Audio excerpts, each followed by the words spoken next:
Bonjour, hello, AJ Squega, Indigenous, Kashkizaging, and Donji.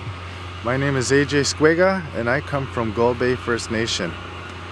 And I am standing outside the Gwich'in Energy Solar Storage Microgrid project site. You can see behind me the arrays of photovoltaic power. There's 360 kilowatts of power. Right behind me is the e-house. And there is the battery energy storage container.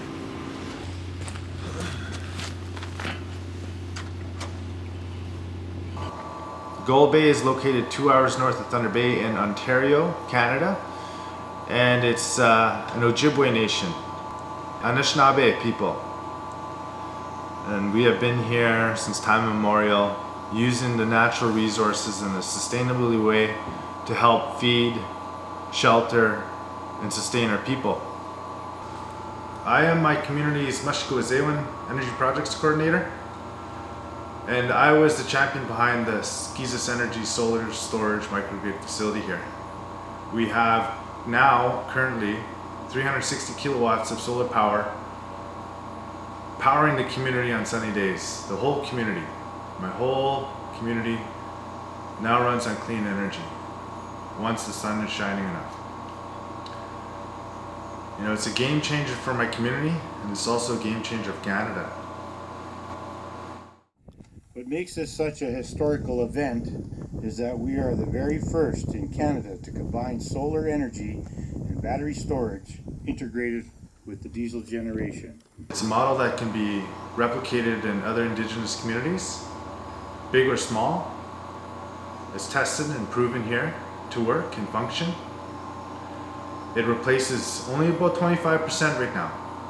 That's not our goal. Our goal is to be completely off diesel, but it's a good start.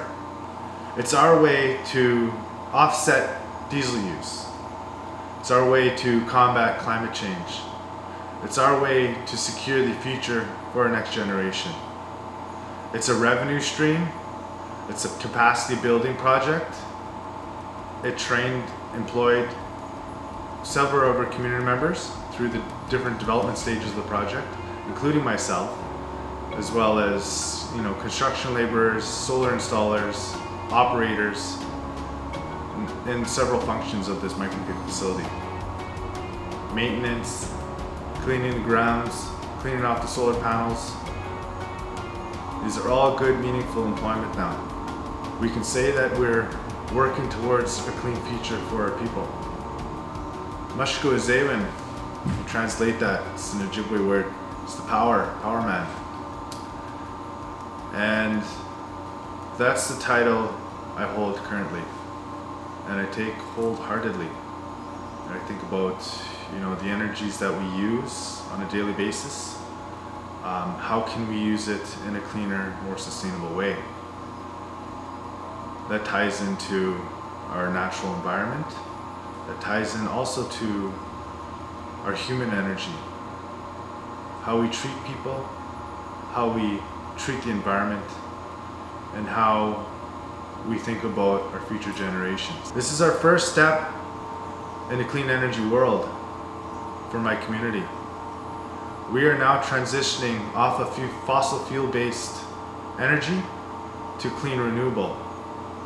This means that our next generation has a chance to have a meaningful, positive, fruitful, protected future where they can enjoy the natural environment around them. They can enjoy the water, they can enjoy the plants, the animals, the food that sustains our people, the moose, the fish.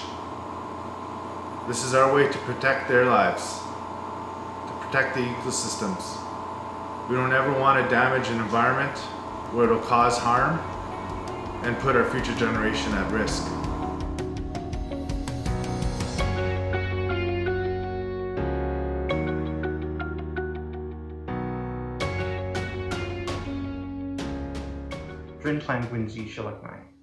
Good day, all of my relations. My name is Tizya-Tramm. I am the chief of the Vuntut First Nation, a modern treaty-holding self-governing peoples, a nation of ancient heritage stretching back millennia on our traditional territories, our homelands. Our community has endeavored on a bold project, one of the largest solar panel projects in the Arctic Circle.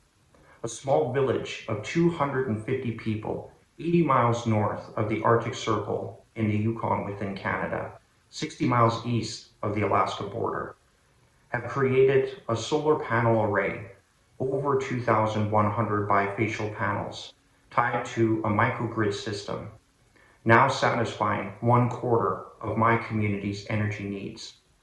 Since the 70s of diesel generation, we can now enjoy silence and hear our animals, the crows, caw from across our village for the first time in 50 years. Moreover, this project is the tip of an iceberg, one in which is supported by the regulatory frameworks we have now changed with disruptive business models.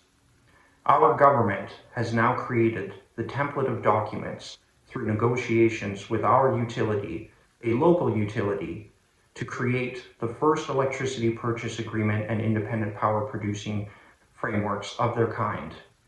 Our electricity purchase agreement now diverts over $410,000 a year back into our community, whereas this money would be exported to shareholders of a utility. We now sell them savings. The independent power producing document also allows us the foundation in which to erect this monolith, one that casts a shadow across the world. As per capita, we have already made incredible headway. These monies will now be funneled into a feedback loop, feeding other renewable energy projects, as our community has given us the direction to reach carbon neutrality by 2030. Per capita, no other region has endeavored on such a bold strategy. This encapsulates the Paris Accord, the hopes and the dreams of our people, a people as well across the world who are now beginning to understand the existential threat that climate change brings us. Moreover, and importantly, is also inlaid in the silence of photons being converted into electrons delivered to our community through a microgrid system. This energy sovereignty is more than just simply energy sovereignty. It touches every sphere, from economics to industries to leadership to governance. One thing that I think is the panacea to climate change is community. One thing that we can share as a people is the power of community and the importance of empowering community members. We as individuals across the world cannot give our power simply to international negotiators at any COP. We cannot give our power to CEOs or leaders. We as individuals need to find our identity, reach and create our communities, as every neighborhood, every household should be holding their own COP. The existential crisis that climate change faces us all as a species is one of identity. Our environments are now mirroring the imbalanced psyche that we approached the environment with. Indigenous peoples across the world have ancient principles of harmonizing with their environments, of creating a coexistence. You can go across our traditional territories and you would be hard-pressed to find evidence of our people when we once moved through these lands in the hundreds of thousands strong, empowering our environments. We did this through our communities, but also our community's understanding of our obligations to the environment, which was to one another.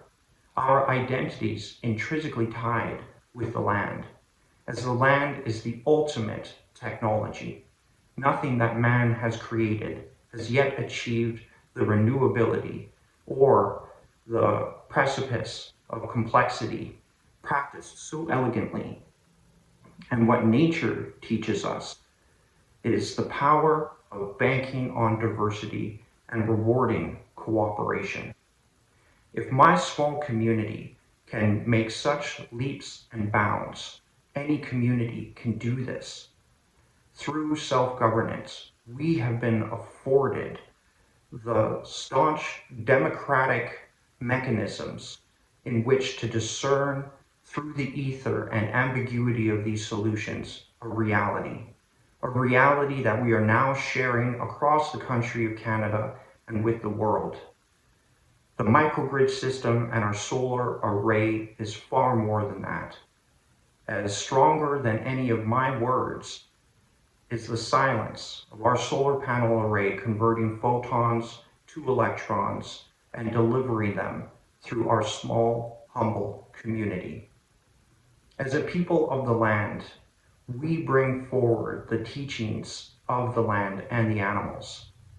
The land and the animals cannot speak English, but for the people that can, the Gwich'in, listen to our words, as our words are vessels for these principles, one of which we need to return to. But we also show that these ancient principles can drive the tools of our modern society. It is not too late to return to our communities and empower them. It is not too late to create bold and ambitious projects that move us forward, but we must do so together. This is the message of our lands, our animals, and our people. Must do.